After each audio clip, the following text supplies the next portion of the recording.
the maps for tomorrow.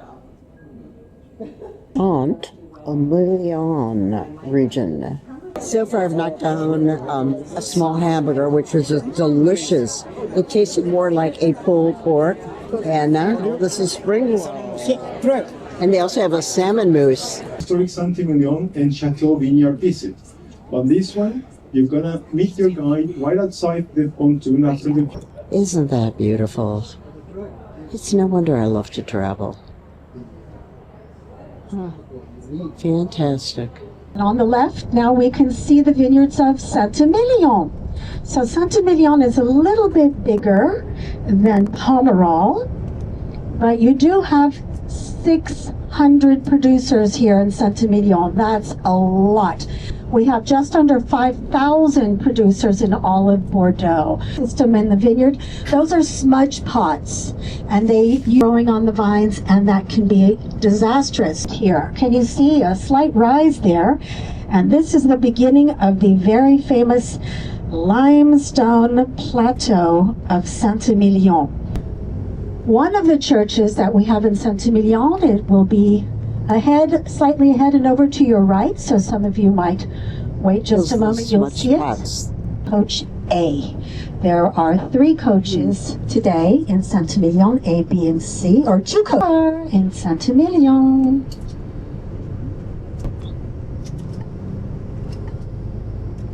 We're talking 13th century here.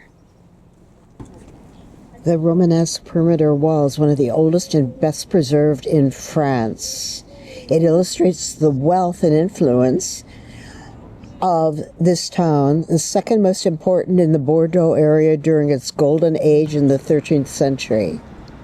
Most of these facades belong to rich middle-class houses whose owners left demonstrations of their social success in the stonework, including the Palais Cardinal. Some of you might have seen this big stretching. This was the main entrance into Saint-Emilion. It's called the Bourgeois Gate.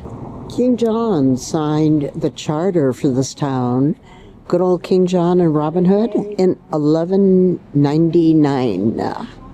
Here the limestone is golden. This is the older section. This is called the Collegiate Church. The church that was built from the 13th century, 12th century to the 16th century. It's porous and it cracks very easily, but not only was it...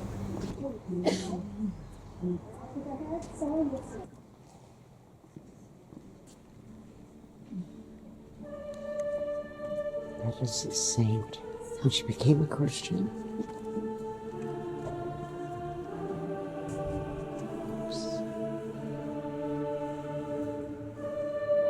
She was killed by being tied to a wheel, and I just went around the road. Nice pulpit.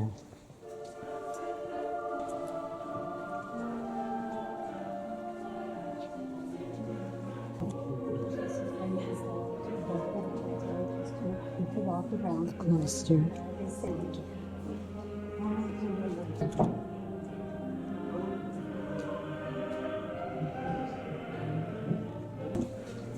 Look at the artist of this.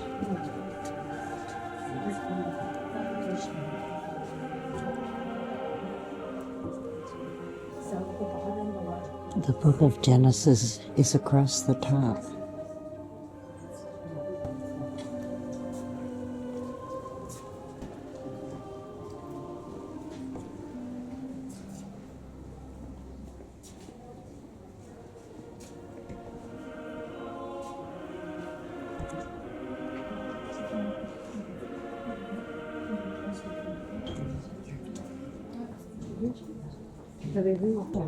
What is this one? Yeah, this is my husband. Oh, there's your husband. 5-star hotel and a restaurant with 2 Michelin stars. Sorry, I've seen this symbol in Bordeaux as you were walking along. There are brass plaques embedded in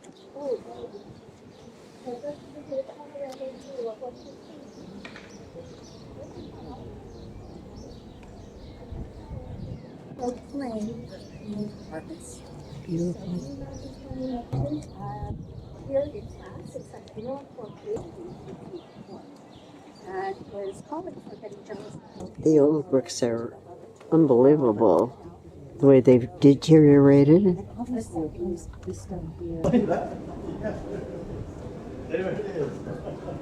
Here's the Galt Malone restaurant. Nice road there that I don't have to walk down, thank goodness. We're going to see the monolithic church. They're so good. I walked through the other day. They're delicious. Where'd she go? Oh, straight across. Yeah, I guess the badge. So that's where my grandpa.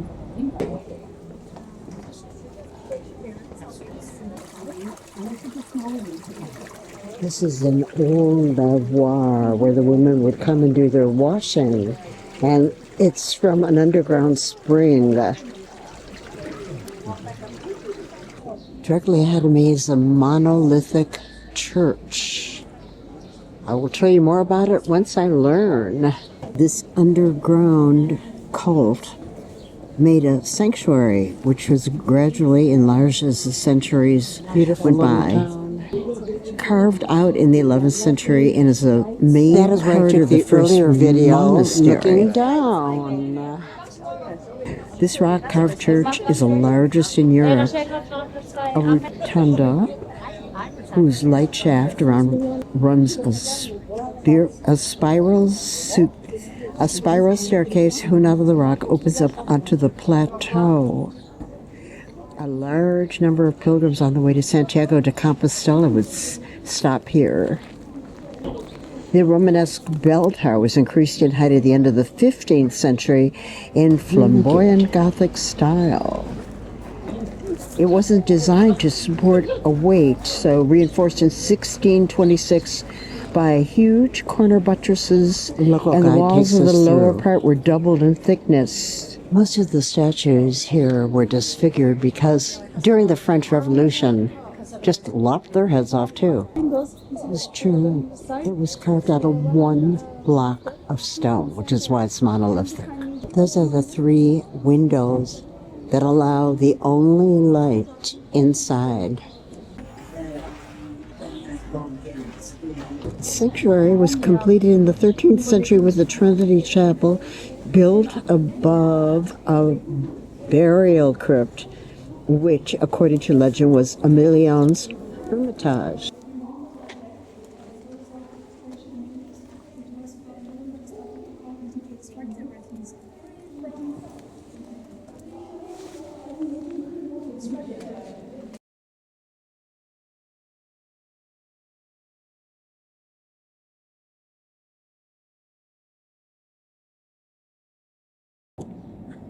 $18 million years ago, this was all under the sea, and in some of the limestone you can see the shells and the little crevasses.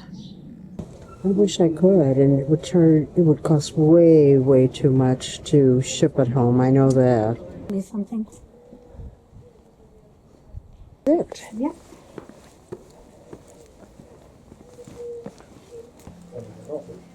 It's a gift shop. Yay. Could spend your time in here. Former church. We were going to have some Cremant in a half an hour when everybody gets up here, but I thought, I'm going to get to the bathroom first. Oh, I like those. Cat style Gauguin. They have underground tunnels here, 20 meters deep and 3K long. Mm-hmm. Maybe we take a... This is the cloister. I have to look it up. I have to Google to see exactly what this is all about, and I'll tell you later. This is called a macaron. It's almonds and, of course, eggs. Completely different from macaroons. Convent de Jacobins. Everything is a Maison de Vin.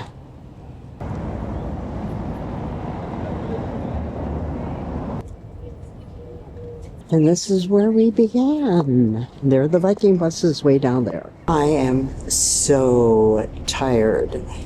It was more than 3 miles of walking today, but it isn't the walking. It's you walk and you stand still. You walk and you stand still. Very hard on the back. But good day. As we came back on board after a very long day, they were handing out these freshly baked quenelles, I believe they're pronounced. They are so delicious. I bought some the other day and just yummed them up. It's caramelized on the outside and just buttery deliciousness on the inside. We have set sail for our next port, which is Borg. B-O-U-R-G.